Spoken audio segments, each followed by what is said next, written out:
یہ لڑکیوں والے جوتے ہیں، یہ لڑکیوں والی ٹی شرٹ ہے۔ لڑکیوں والا ایٹیٹیوڈ مت دکھاؤ۔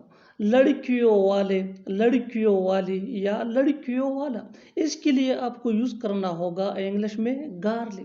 آئیے کمپلیٹ اسٹرکچر دیکھتے ہیں۔ سبجیکٹ پلس ہیلپنگ ورب، جس کو آگزیلری ورب بھی کہا جاتا ہے، یہ ٹینس یا سبجیکٹ کے مطابق ہوتا ہے، پلس گارلی پلس ادم ورڈز۔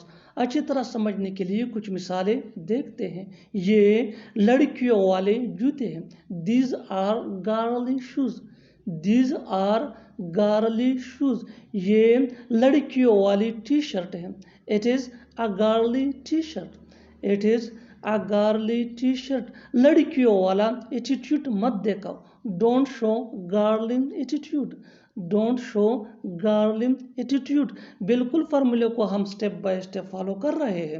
آپ بھی اس فارمولے کے بیس پہ سیکھ سکتے ہیں، بنا سکتے ہیں ایسے جملے انگریزی زبان میں آسانی سے، that can be really help for you.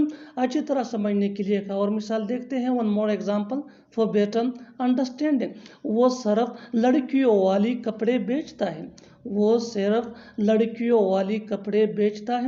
He sales garlic clothes only, he sales garlic clothes only. اور آخر میں یہ سینٹینس آپ کے لیے کامنٹ سیکشن میں اس کا جواب ضرور دینا۔ یہ لڑکیوں والا پارک ہے، یہ لڑکیوں والا پارک ہے۔ Subscribe to English PS for more advance English sentence structure. Thanks من۔